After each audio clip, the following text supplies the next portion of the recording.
Thank you very much. Can you hear me at the back? Yes. So I'm absolutely delighted to be here tonight. Beautiful sky. Thank you for inviting me and giving me the opportunity to explore the surroundings a little bit for the first time, because I've been here before, but I hadn't really seen very much. So thank you again. So I'm a researcher. I work at the University of Edinburgh, which is one of the best places for the study of bilingualism. And let me define what I mean by bilingualism. A bilingual, for me, is anyone who has more than one language in their brain. So whether they learned 2 languages from birth, or whether they learned one language first and then another during childhood, or whether they learned a language as a young adult, or even, as an older adult. So that's what a bilingual is. And we do very good research on bilingualism over the lifespan. So I'm very lucky to be working in Edinburgh. And one of the areas in which we specialize is bilingualism with minority languages. So regional minority languages spoken only in certain places like Gaelic. And I'm going to give you a little tour of research. So fasten your seatbelts. It's not going to be very long. It's not going to be very complicated. But I just want to give you an idea of what is coming out of research. Not just our own research in Edinburgh, but also research all over the world, and why bilingualism with Gaelic is a wonderful opportunity. So I'm aware that I'm preaching to the converted, so you know that Gaelic is important already, but perhaps you don't know why it's important from the point of view of the brain. So when we talk about research, we have to distinguish between myths and facts. And there are many myths, many misconceptions about the nature of bilingualism. So it's useful to start from those misconceptions. One of them is that a bilingual child may be confused. So particularly, if a child hears more than one language from birth or from when they're very, very young, some people think, well, are they going to learn any language properly? Are they going to speak well in any language? Or are they going to get confused? So that's one misconception. And the other related misconception that many people have, but not you, of course, is that if a child has another language, how can they do well in the main language of schooling? So if the main language of schooling is English, for example, and a child has another language, either because they come from a different part of the world or because their parents, speak another language to them, well, is that going to interfere with their English? So is that going to undermine their results in school? So that's another misconception. And then a third misconception, which is relevant to us today, some people think that there is a good kind of bilingualism, a useful kind of bilingualism, and a less useful kind of bilingualism. So a useful kind of bilingualism is with languages that are useful from an instrumental point of view. So English is the language that all over Europe, all parents want their children to learn, because it's regarded as something that opens doors, for future employment, for traveling, it's a very prestigious language. Chinese is on the rise because China is emerging as an economic power, and that's what makes a language instrumentally useful. But other languages, for example, regional minority languages, quite often they're not valued. And people think, why, should my child learn a language that is only spoken here by relatively few people, and then they think, if my child learns this language, then they don't have enough space in the brain to learn more useful languages. So all of these are misconceptions that research can help to defeat and overturn. So what does research show? One thing that is shown by research is that this confusion that some people think, a bilingual child is confused, is really not there. Even very young people, very young children, can tell their languages apart. And you may be wondering, how do you know? If a child is not speaking yet, how do you know that they can actually distinguish between their two languages? Well, researchers have instruments and ways of testing very, very young children. And so from research, we know that even newborns, this is really amazing, a newborn, if the mother spoke more than one language, or if they heard more than one language in the months preceding birth, when the unborn baby can actually hear a fair amount of what goes on in the environment, that child comes to the world with a special sensitivity to the two languages they heard in the environment. So it's quite far from the idea of early confusion.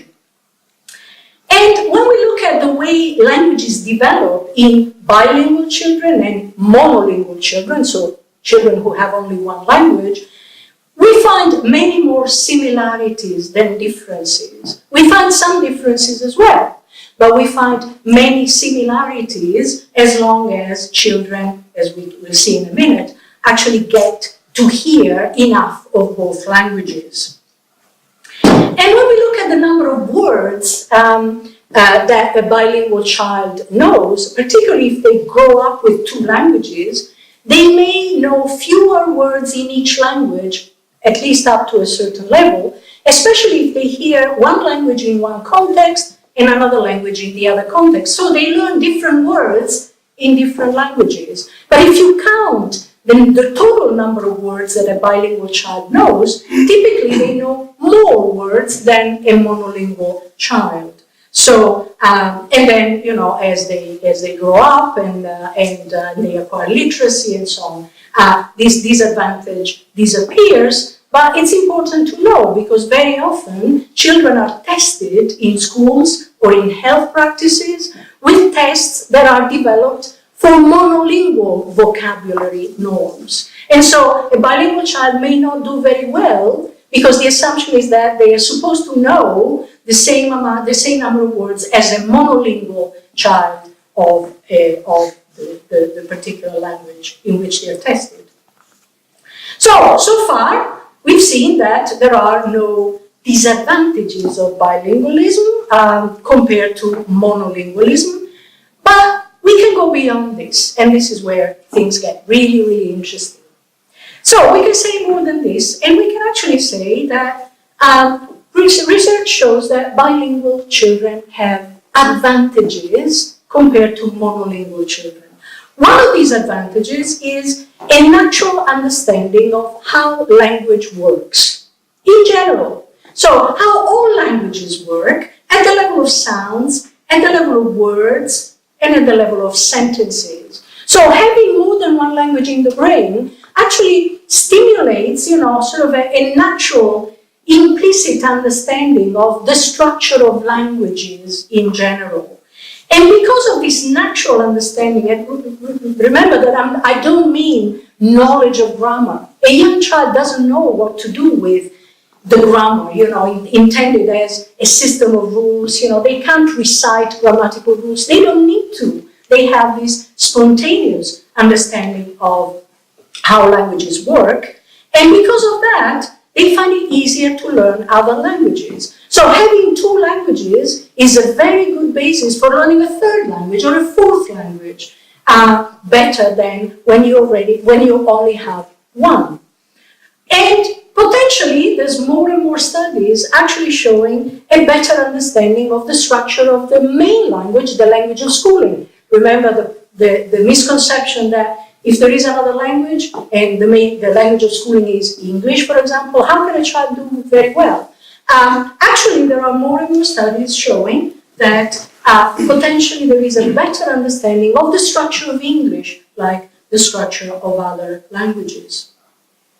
There are some benefits that have been found for early literacy, particularly for learning to read. And these benefits come, on the one hand, from a better understanding of the basic principles of reading. I'll give you an example in a moment.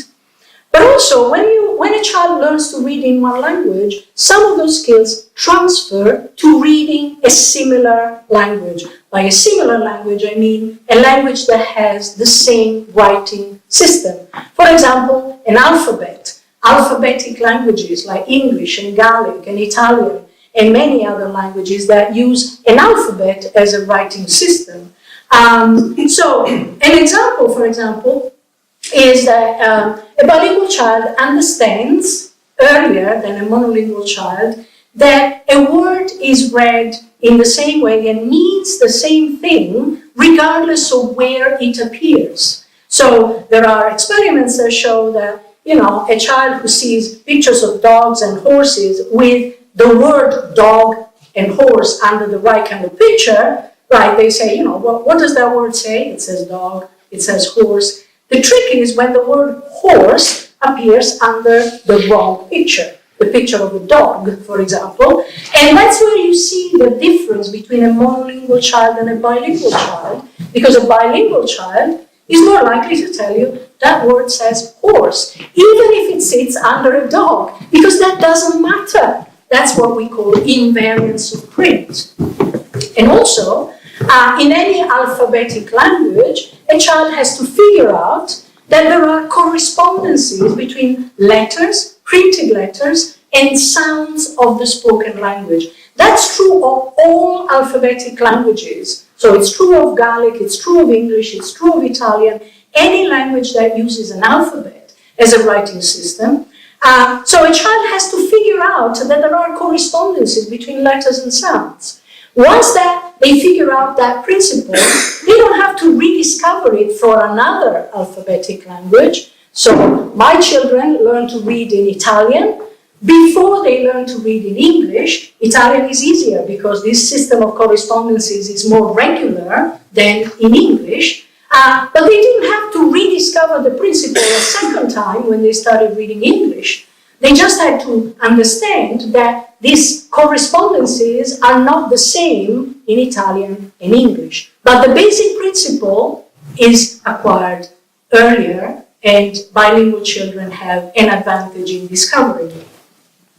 And there is a literature that shows effects on the entire curriculum. So some people question the validity of, investing in modern languages. Well, why shouldn't we invest? Resources are limited. Wouldn't it be more important to invest in science, maths, other parts of the curriculum?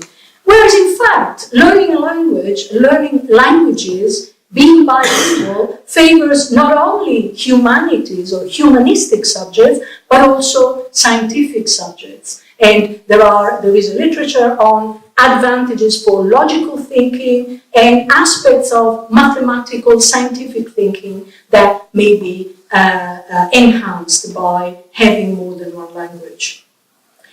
So, outside the language domain, there are very nice effects that have been found, effects of bilingualism. One of these is that a bilingual child understands earlier than a monolingual child that other people can have a different point of view from their own. Other people can see things from a different perspective compared to their own. This is very important, isn't it? In today's society, understanding that it is possible to have different perspectives, it is possible to have different points of view, and there are no better, absolutely better perspectives or better points of view. That is very important. And you may be wondering, where does that come from in a bilingual child? It comes from the idea and the fact that a bilingual child understands very early on that not everybody is bilingual. And so they have to choose the right language depending on who they're talking to. So I don't speak any Gaelic. Any of you, wouldn't address me in Gaelic. And a young child understands that very early on. So they have to choose the right language depending on who they're talking to. And that is reflected and expanded outside language to a better awareness of other people's perspectives and points of view. So, very nice benefit. And then there are some effects that have been found on how people pay attention. Now, we all do pay attention to what we're doing, otherwise we don't do it well, right? We have to pay attention. And there are always things that distract us. You know, it could be a worry, it could be a noise, it could be something else. So paying focused attention, maintaining attention on what you're doing is very important to, for any task that you're doing. So bilingualism has been found by some studies to enhance the ability to focus attention on what matters, at the same time ignoring or disregarding what doesn't matter. So paying attention in a selective, in a focused way. It has also been found to relate to the ability to switch between tasks, especially if these tasks require attention to different things. And so the more general ability is the ability to adapt to different circumstances. That's very important, again, you know, in everyday life, in today's society, no matter what you do, these are very important skills, and that seem to be facilitated and enhanced by knowing more than one language. So why these effects? In all bilinguals, and we're all bilingual, right? Remember my original definition, we're all bilingual. All our languages are always active at all times. It means that you can't switch off a language in the morning because you don't need it today and you put it in a drawer. You can't do that. So when you speak one language, the other language or languages, if you're multilingual, they're always there, and you have to focus on one language and ignore the other languages and push them away. So that's me now. I'm speaking English to you, but my Italian, which is my native language, is very much there. My other languages are also there. They're all active, and I'm actively pushing them away so that they don't interfere too much with my English. So this is why, you know, this mental gymnastics is what actually leads to many of the effects that I mentioned before. So handling conflicting information, that's what bilinguals do all the time, and that's what they learn to do outside language as well as within or for language. And you may have heard that bilingualism is good also across the lifespan. So there is brain plasticity. It used to be believed, you know, people used to believe that, well, you can only learn a language, or no matter what, you can learn much better when you're a child. Once you become an adult, it's much more difficult to learn, right? Well, not right. So what we've discovered in the last 2 decades is that the brain is much more flexible than anybody thought, even after a certain age. So we did a study, for example, on university students of languages, and we found some of the effects that I mentioned before. These were all students who grew up as monolingual speakers. They learned a language at university age. And we did a study on much older speakers actually learning Gaelic, being exposed to Gaelic for the first time on Skye at the Gaelic College. And we had people in their 70s, so the oldest learner was 78 in the class that they were doing an intensive course in Gaelic. We tested them before the course, immediately after the course, and 9 months later. And there were big differences in between before the course and after the course, particularly for the older people. So the brain responded very well in the older people to the stimulus, to the challenge of learning a new language. So it's never too late. And that's important also for all of you who are parents of bilingual children. It's never too late. You can learn Gaelic as well if you don't know it already. And we know from research that there is evidence of some protection that bilingualism gives you against the decline of cognitive abilities, both the normal decline of cognitive abilities that happens in all people. We don't realize that this is happening. We compensate in many ways. We don't realize until much, much later. Loss of memory, attention abilities, and so on. Pathological aging, there are certain kinds of neurodegenerative diseases, dementia, and so on, where it has been found that in bilingual older people, the symptoms, the initial symptoms of some kinds of dementia become apparent 4 or 5 years later compared to monolinguals. 4 or 5 years is a long time in terms of autonomy, independence, and ultimately public health. It doesn't mean that if you're bilingual you don't get Alzheimer's. This is often misunderstood, but it means that the first symptoms may be substantially delayed in bilinguals. So the message is, again, what I said at the beginning. It doesn't matter which language it is. It's the fact of having more than one language that matters. And so there are no useful or useless languages from this point of view. From the point of view of the brain, all languages are good. And that means that all minority languages are fantastic opportunities. And they're not always seen this way. So the relationship between minority languages and bilingualism is a bidirectional one. On the one hand, many minority languages are learned in a bilingual context. So they're learned in a context where another language, a majority language, is spoken, right? So bilingualism is essential for the transmission of the minority language from one generation to the next. Without that transmission, a language can't survive. Many languages die in the world, around the world, all the time. Of the probably 7,000 languages spoken around the world at the moment, approximate number, many languages die all the time or are about to die because they're not learned by children anymore. If a language stops being learned by children, that language is bound to die. So we have to encourage the intergenerational transmission of a language, and bilingualism is essential, but speaking the minority language actually can provide children with all the benefits that we were talking about before. It has to be said that these benefits are not automatic. So in our center, we deal not only with the old misconceptions, but some new misconceptions that are arising at the moment. So people who think, I mentioned before, if you're bilingual, you don't get Alzheimer's. Not true, unfortunately. I wish it was, but it's not. Your child becomes a genius if they have another language. We're not talking about that. We're talking about an extra gear that makes a child and then an adult to do better in a range of everyday circumstances, everyday tasks.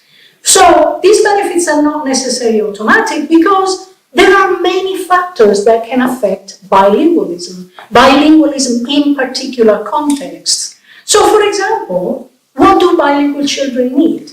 They need to hear both languages. They need to be exposed to both languages. So it's not enough to have one parent who speaks one language and a parent who speaks the other language if the child doesn't hear both languages, right? So it's sufficient exposure to both languages. Positive attitudes, of course. Remember that we said in many cases attitudes towards minority languages are not that positive in many places. Here, fortunately, we have many positive attitudes, but positive attitudes are very important. Because children realize very soon when people don't think very highly about their languages. And they're not motivated to speak these languages. And you can't blame them for doing that. So we really have to enhance positive attitudes towards particular languages and bilingualism in those languages.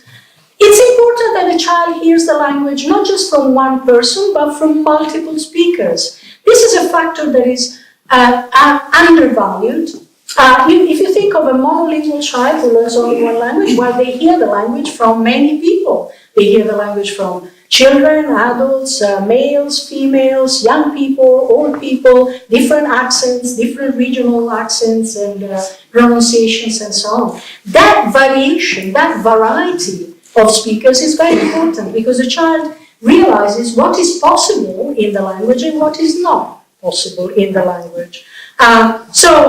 In many cases, in bilingualism, that variation in the minority language is not there. So it's important to create a community, a mini community, if there isn't a community already. So literacy helps. So being literate in a minority language helps a lot. It has been shown by many studies. So, Gaelic medium education has all these 4 aspects, and that's why it's very positive and very important.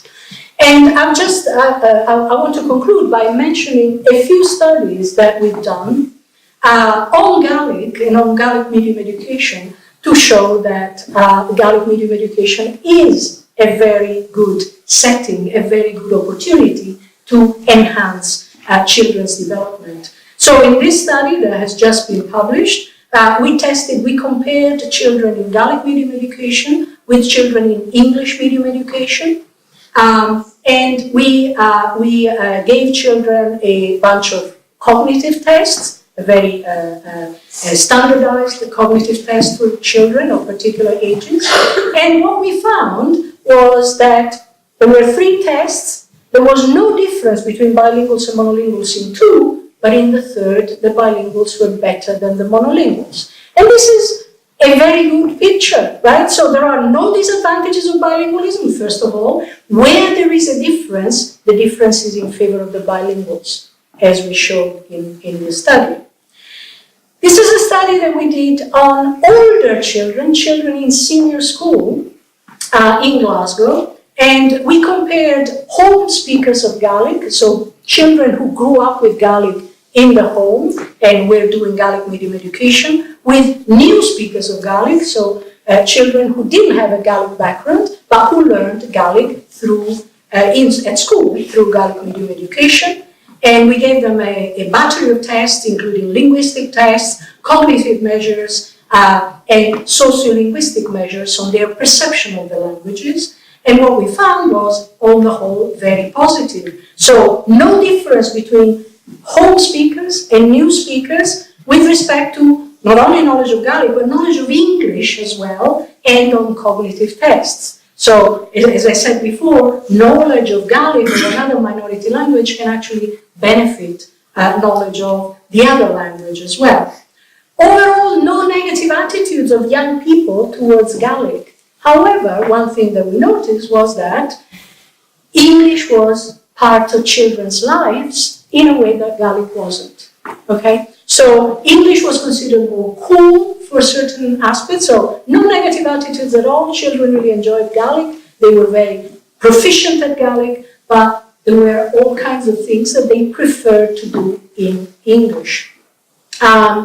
And the last study, this is not done by us, but it was done by some researchers who actually compared Gaelic-English bilingual children with Sardinian Italian children.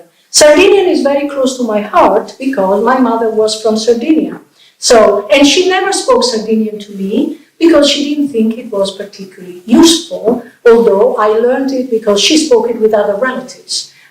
So I can understand Sardinian with Sardinian Italian children. And in Scotland and in Sardinia, they compared them with monolingual children speaking English, monolingual children speaking Italian in Sardinia, and we gave them cognitive tests, the test of memory, verbal and metalinguistic abilities, and so on. And what they found was that bilingual children score higher than monolinguals in 2 of 4 tests. Again, it's not across the board necessarily, but where there is a difference, it tends to be in favor of the bilinguals.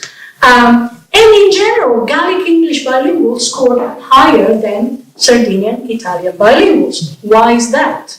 And I think, and they think, it's because of Gaelic medium education. In Sardinia, there is no such a thing as Sardinian medium education. So the fact of having Gaelic medium education really played a role in how these children performed in these tasks. So, I'm concluding, I'm coming to a close now.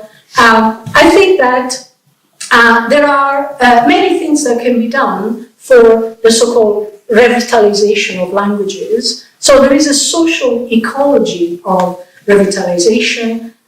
One aspect is connecting policies with communities.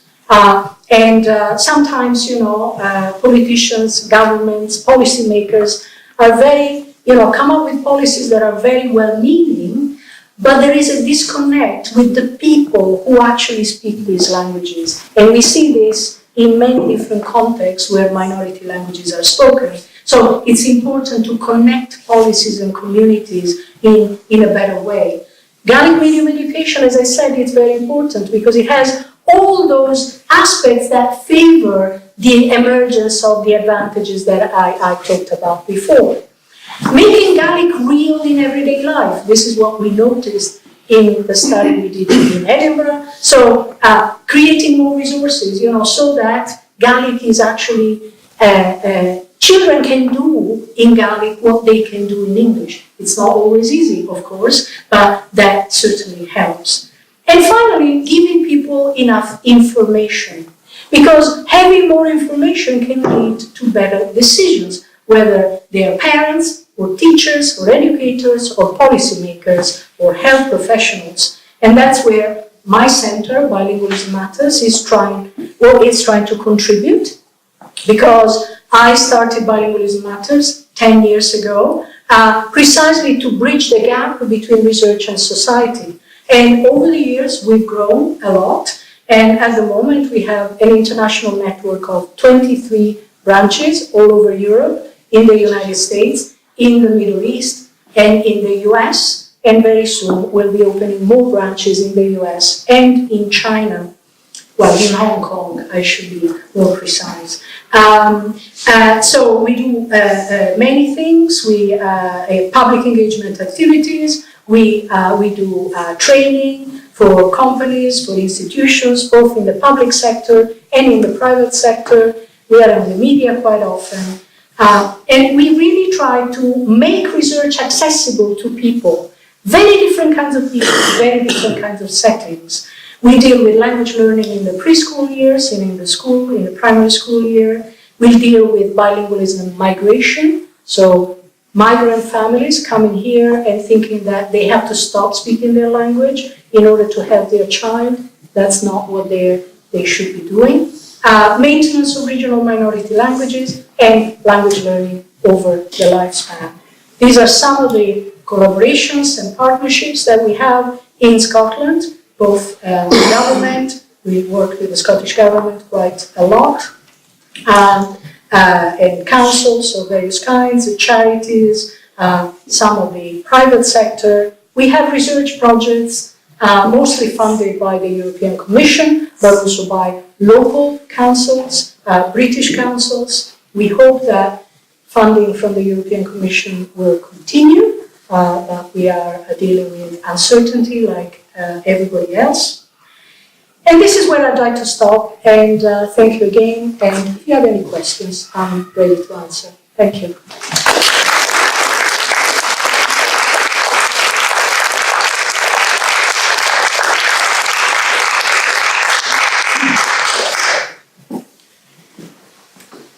Any burning questions?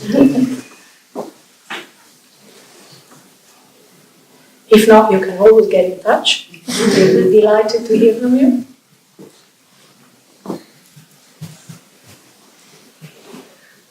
I can believe there's no questions now. No questions? People are eager to dance, and I like that. I asked about the different worlds test that you did. What was that looking at specifically? Is that related to with the cognitive tests? The cognitive test. Yeah. These are all tests that have been developed for children of different ages, and they all focus on the ability to focus on something and ignore something else. And so you can manipulate, what children have to pay attention to, and see if they're able to switch attention from paying attention to this, and then at the next occasion, they have to switch and pay attention to something else. So this is the kind of ability that we are testing. So the ability to focus, but also the ability to ignore interference from other kinds of information. And that was the particular test that they scored better. Yes. The children in Gaelic medium education. That's right. Yes. I was just interested. I've heard you speaking before a few years ago, and I found you quite interesting. Some of my former colleagues thought that it would be much better for children in the Highlands perhaps to learn Mandarin because it was, say, an up-and-coming language, and there's so many Chinese people about being advanced. Your point you're making there, I found quite interesting. Again, it doesn't really matter what language it is, as long as it's another language. Absolutely. And also the other point I made is that if a child knows English and Gaelic, they learn Chinese better. Yeah. so it's not either one or the other. Multilingualism can be encouraged, and it's a very good thing. So it's not that, if the brain, starts learning one language, then, as my mother used to think, probably there isn't enough space in the brain, to learn another language, like English, which is much more useful. It's exactly the opposite. Isn't it important, though, that for any child to have lots of people about him speaking and conversing? And these children do better than those, in fact, who are brought up where language is basically not the way the parents communicate or the home communicates.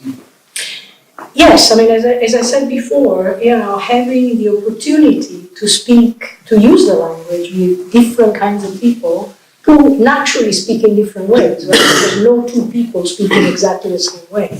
So this is what we call natural variation among people, right? So having a community, even three people is better than one. If the child hears the language only from one person, they don't get that variation, of course, right? So they can't compare. These kind of comparisons, are all natural comparisons that the child's brain makes. And they notice, again, spontaneously, that people are saying things in a different way, and that doesn't matter because it means the same thing. So that's what having a community, even a small community, that's why it's important. And that's what we try to recommend, to people who would like to raise their children bilingual. Well, if there isn't a community, sometimes they don't know anybody else who speaks this language. So, we try to facilitate contacts so that they can get organized, the parents can get organized and provide exposure to different people and opportunities to use the language with different people. Yes? Can I ask you said you did that study where you compared children who have Gaelic at home compared with children who were Gaelic medium but did not have Gaelic at home? Yes.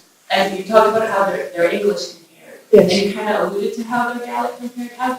Did you actually look at how the Gaelic compared? Yes, I think we tested both Gaelic and English. I mean, we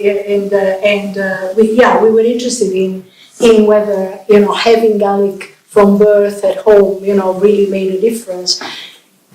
It probably did in other respects, but from the point of view of their performance on these Gaelic tests, all the children had done Gaelic medium education. And so, from that point of view, they were very similar. So their performance on Gaelic test of Gaelic language was very, very similar. And similarly for English. So that's an indication that new speakers are not at a disadvantage compared to home speakers.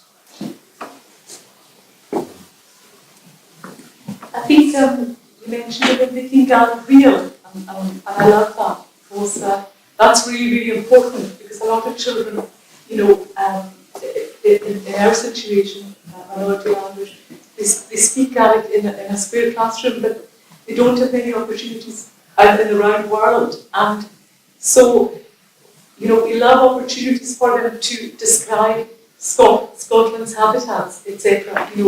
Rather than that being denied them. So I think it's very important that they get to do a range of activities outside and also crucially have fun in the language. Yes. And whilst intergenerational get-togethers are so important, they really are. And in this island, we have a lot of people who speak very, very good Gaelic, who are over 50. And we want to encourage all these, grannies and neighbours and what have you to speak on to Gaelic-speaking children. And you often hear them speaking English to them, which is a big loss, and it's to do with their own psychology of the language. Yes. And I think it's so important that we have that. But also, I think it's important that it's relevant to their generation as well, that the language is relevant to their generation. So, whilst history is really important, when they're doing dramas, we need new writing that makes it relevant to their lives.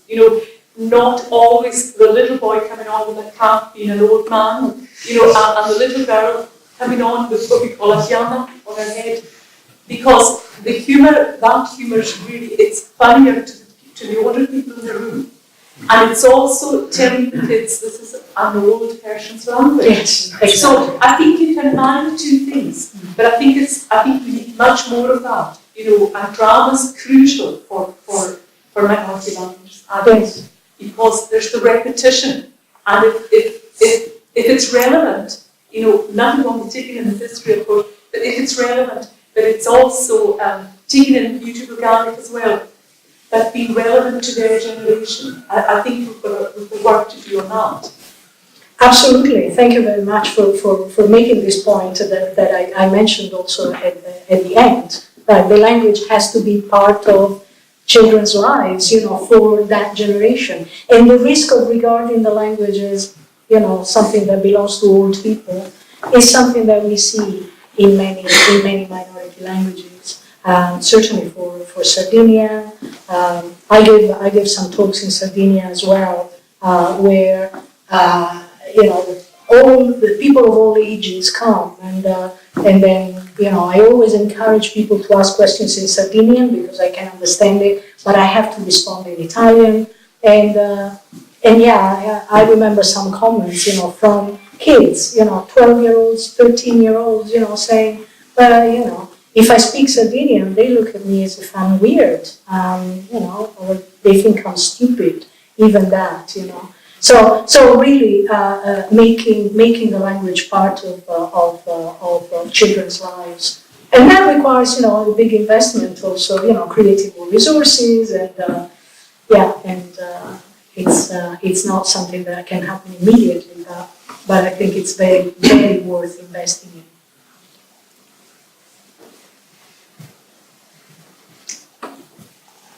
Any other questions? No. Well, just very big thank you again to Antonella.